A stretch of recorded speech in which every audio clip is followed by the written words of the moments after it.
Indigenous Peoples Forum Manipur na shinduna Meitei yaona Tongan Tonganba Phurup kayagi Ningol shing Chakouba Thouram among Ngasi Kamjong District ki manung channa leiba Chadong new site tourist destination da Pangthokhre Thouram aduda Urkhul AC ki MLA Ramuiba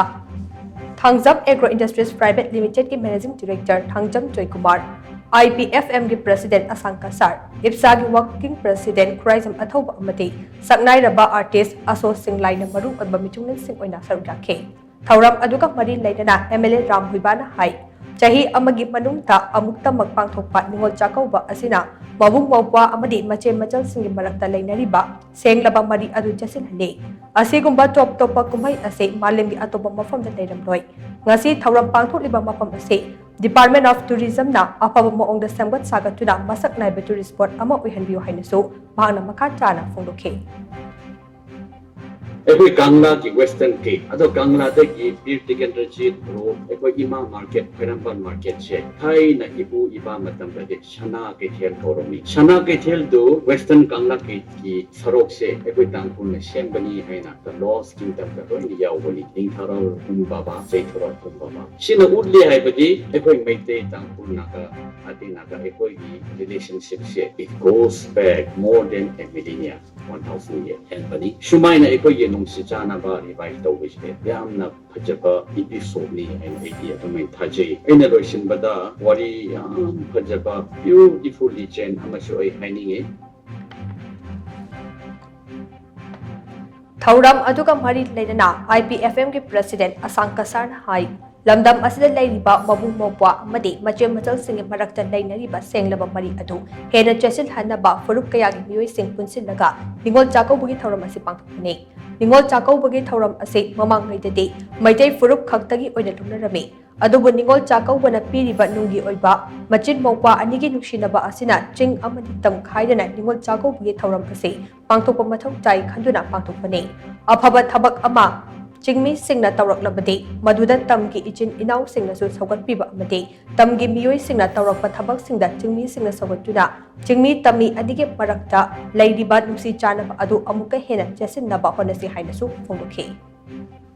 अखोई निगोल सिंह चाही अमदा सुमाइना मेरा था लापदा नत्रगा चाही असिगी यामना फजरबा नुसिरबा मतम लापकांदा निगोल सिंह इकाई खुनबा उतना अखोई मागी मबुंग सिंह सुमाइना सिनबा खोपा हाइबसे क्वाइदिगी फजबा अदुगुम कल्चर अमा वैरमे अदु सिटी मैतेई किनी हाइदना अखोइना लोबो यारोय मणिपुर लेबिनारि पुदमकना मदु अफबदुदि अखोई फोकस थोई अदुना तांगफुल की अफबा कया सुमु लेनि मदु सुइची नो मैतेई सिंह सु तांगफुल किनी हाइना थमदबा मदु Meitei singsu lobiba madumaina akhoi leiminaba honor tonaba kanda akhoi gi lamdamda akhoi nungsichana na matam pumada leiminaba ngamgani aduga chokhatpasu leigani haibase aigi wahok pasida masi thunjage loinana ngasigi akhoi sumaina Ningol Chakouba 2024 1st November akhoi matamdi khitang kaino oire ngasi Chadong asida pangthokpa haibase yamna historic oiraba adugumba buari ama leihorani maramdi Ningol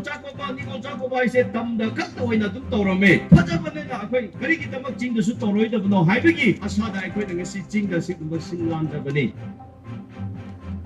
Amarom da IPSA Working President Thouram Athauba hai Indigenous Peoples Forum Manipur shinduna Pangthokhre Ningol Chakouba ase miyamna sawgatpiyo Ching amadi tam anigi nuksinabagi mari hena jesin hanaba Pangthokhre Thouram ase chahi khudingi Tongan Tonganba Phurup ki miyoi singna shinduna mafam kaya da pangthokpa ngamnaba honare Masida yellow Phurup singge Ningol singna amato oibagi wakhalonda aikoi puna saruk yabinasi hainasu mahana makachana fongdokhe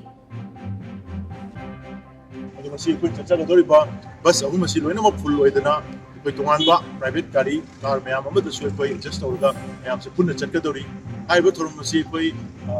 yamna nuai babna masi ki thorum masi chumnagi chak chaba aduga tina katba kaltana tana Kanglu Phurup masi ni Ningol mayam sigi marakta interaction tawba sakak mai khangnaba amadi awan nuai mungomnaba amadi matuk tarakba punsira Manipur da leiriba koi Kanglu Phurup leiba mayam se Ningol sigi sigi singaba yamna phajakraba magi